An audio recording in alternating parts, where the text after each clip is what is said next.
เงินเข้าตา15 วันเมื่อเลือนที่เก่าในกอคาเดลายอยู่65,000 บาทกำนันแรกในพี่น้องเขาก็จะเดียนขึ้นมากก็อย่าไปลืมเอากว่าคืนดินในอิวลัดค่ะนะเอาดินใน SCM point ก็มันแรกดินไรเฮ็ดจังเหก็เอาในอิวลัดขึ้นกว่าดินใน point ในจึงในเฮากว่าตัวจ้อมกันค่ะเลือนที่เก่าในตา15 วันค่ะก็เด็กขึ้นมาอยู่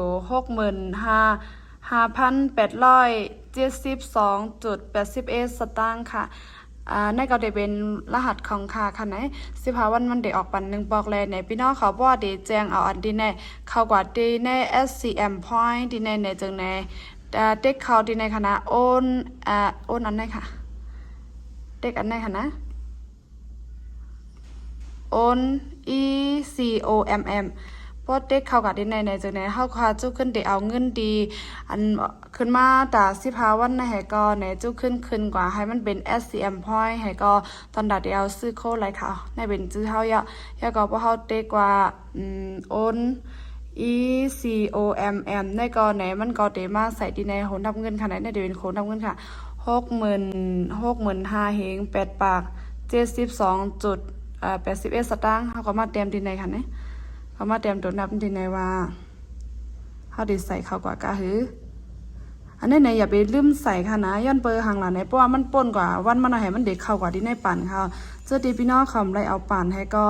กล้องไว้ในจื้อก็ต้องตึกติจ้าไรเงินใหม่ๆก็ไปหู้ในก็เน็ตเข้ากว่าเจ็ดด้วยดีในค่ะนะเจอเตียนไรต่างเอกสารมันไว้ค่าก็ได้เอาขึ้นกว่าแน่ได้เป็น65,000เฮง8 ปาก72 บาทค่ะเนี่ยอันเป็น81สตางค์ได้ก็เอาไว้8ค่ะมันเอาขึ้นมาเต็กตรวจสอบดีในค่ะเต็กตรวจสอบเต็กดีเนี่ยยาก็ดีในก็บันทึกค่ะเนี่ยตึ๊บแน่เข้ากว่ายาวค่ะอันนี้ก็ตีเข้ากว่ายาวค่ะก็ง่ายๆค่ะเนี่ยเงินดีอันเป็นตีหิมในก่อนเนี่ยเงินดีอันหิมในเมื่อแก65,000เฮงใบในก่อนในเด็กขึ้นมาอยู่ดีในยาวค่ะคามเดมี่ไว้ดีใน SCM point ใน300 บาทแลในเจ้าขึ้นกับป้องกันก็เดมี่อยู่66,000เฮงไปค่ะพี่น้องค่ะเจ้าตีอันนั้นดึกตีจ้าไรเงินใหม่ๆเลยอันไปหัวตีให้ถือกับเจ้าตีไรในก็เจ้าตีในอะไรค่ะนะรายงานในที่นี่แหละเขามาจะตีว่ารายงานนี่แหละปเด็กเขาตีในย่อในก่อนเนี่ยเขาก็จุขึ้นเดี๋ยวมาหันในเดอันเข้าหมอยิบได้ก็ค่ะเดี๋ยวหมอยิบตัวในอันหนึ่งเดียนจะด้วยเงินเขาเงินออกจากก็ย่อก็มาด้วยตีว่าอันกว่าเลยนอกเมืองในจังเข้าคามันมีศูนย์ป้าจอมอยู่5จังเข้าคาคำป้นไรเหือเนี่ยมาด้วยตีเนี่ยย่อก็ตีในก็ตีเป็นเงินเขาเข้าค่ะอันเป็นใน1 เดือนย่อก็15 วันเขาได้ปัน1 บล็อกนั่นกาหือเนี่ยค่ะเนี่ยย่อก็เงินเขากูแป๊กกูป้าเนี่ยมันมาจากตีไหลฟองหลานเนี่ยเจ้าในก็เต็มเป็นหัวยอย่ำมันค่ะในก็เมื่อกี้ค่าสร้างเขาก็ในก็จะเป็นในตอนที่ในค่ะจะเป็นอันไหนค่ะนะ15 วันก็ในค่ะก็จะไล่อยู่65,000เฮง8 ปาก83อันนี้ก็จะอันดังวันที่1ต่อถึงวันที่15นั่นก็จะได้20,000จะได้14,000เฮงบายอันนี้ก็จะ15 วัน1 ปอก15 วัน1 ปอกในค่ะได้ปันจังไหนดีค่ะเข้ามาด้วยดีหลายๆพองหลา15 วัน1 ปอกมันในเฮาค่ะมาด้วยดีในค่ะนะดีไหนค่ะวันที่วันเดือนที่9วันที่16ต่อถึงเดือนที่9วันที่30อันใน3จะเป็นอันใน3จะเป็นเดือนที่9วันที่1ต่อถึงเดือนที่9วันที่15เนี่ยมันจะเป็น15 วันปัน1บอกได้ดีค่ะเนี่ยที่ในเว็บไซต์อย่าไปลืมก่อนเจอเว็บไซต์ไผมันเสกัมค่ะ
อันเกี่ยวกับเว็บไซต์ให้ก็พี่น้องขอใครหมอจะหือก็คอมเมนต์ไว้เลยค่ะจำหนังค่าหมอก็ไหนค่ะก็ดีมาสอนมันเจ้าหนังอันใบหมอก็ดีกว่าเลเพนไหนก็ขึ้นมาลัดในปันค่ะแนะไม่สงค่ะ